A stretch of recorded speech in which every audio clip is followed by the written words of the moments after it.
Nesse caso, não. Você colocou para a escala de resistência, ele já vai automaticamente.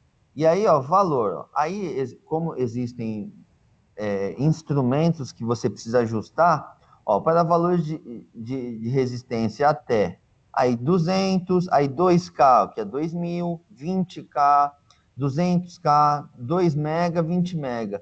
Isso é importante quando você, por exemplo, às vezes está com um condicionador. É muito comum de acontecer, principalmente nos VRF. Às vezes você está lá, ele está te dando um código de alarme, e aí quando você vai olhar o manual, está relacionado com falha de um sensor de temperatura. Geralmente esses sensores são do tipo, né, termistor. O que isso representa?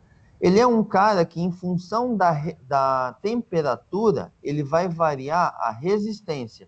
Ou seja, a grandeza que está associada ali naquele componente é uma resistência ôhmica, igual o que a gente está vendo aqui. E aí, à medida que aumenta a temperatura, mais ou menos, ele aumenta a resistência ou diminui a resistência, dependendo do tipo do sensor. E aí, geralmente, quando dá esse tipo de falha, o manual pede para você verificar se a resistência está condizente. E geralmente ele vai te dar, pode ser que você não tenha o acesso ali, porque você não está com esse manual, mas tem ali uma informação, foi cedida pelo fabricante, a um valor padrão de resistência para uma determinada temperatura padrão, que é a média de 25 graus. Então, geralmente, claro, a maioria desses caras, não todos, tem uns que utilizam valores diferentes, fabricantes utilizam valores diferentes. Mas, por exemplo, vamos supor que a gente está medindo um que seja 10K. O que representa esse 10K? 10.000 ohm. Então, a 25 graus. Então, se você aumenta a temperatura, isso aí vai alterar. E não necessariamente é assim, tá? Aumenta a temperatura, aumenta a resistência. Geralmente, nós temos dois tipos de sensores, chamados eles de um tipo NTC e o outro tipo PTC. Que aí isso está relacionado o NTC, ele está numa proporção negativa, então é negative temperature, e o C eu não me lembro certinho, mas ele está, o NTC, o que ele representa? Que com o aumento da temperatura vai haver uma diminuição da resistência. E o outro, o PTC, é o contrário. Com o aumento da temperatura, ele aumenta a resistência. Geralmente, nas nossas aplicações, é mais comum nós vermos o tipo NTC, em que você aumenta a temperatura, ele vai diminuir a resistência. Então, por exemplo, se ele está falando que é 10K, 10.000 ohms a 25 graus, e quando você não tem essa informação, você pode assumir isso como base, porque a maioria deles funcionam assim. Então, você já vai estar tendo um norte. Se você pega, por exemplo, numa situação que está 30 graus, ali você já não é para você encontrar esses 10K, já vai tender a ser menos.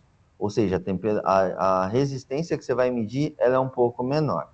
Mas depois, com mais foco, a gente fala nos sensores propriamente dito. Aí aqui a gente avança, importante, ó.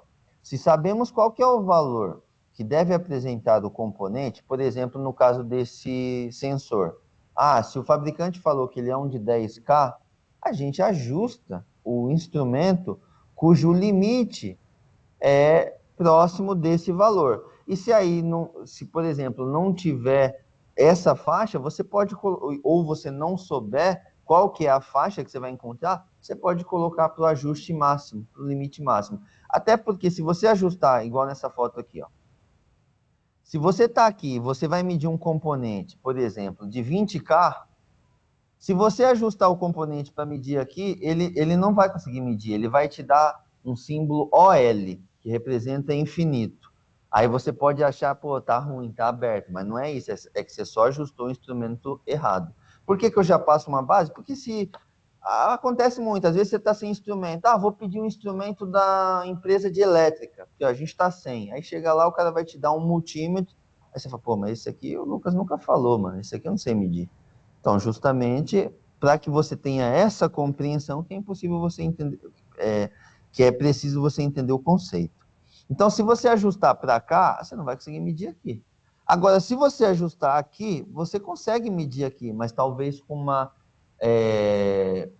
uma precisão menor. Aí você tem condição de depois ir abaixando até você chegar na precisão que você precisa. Porque, por exemplo, se você está ajustando para cá, olha só o que o instrumento está esperando. 200 mil ohms. Essa escala, ele abriu o leque para 200 mil. Aí você chega para medir só 200, aí ele vai te apresentar? Vai, mas aí pode ser que ele te apresente algo do tipo 0,02.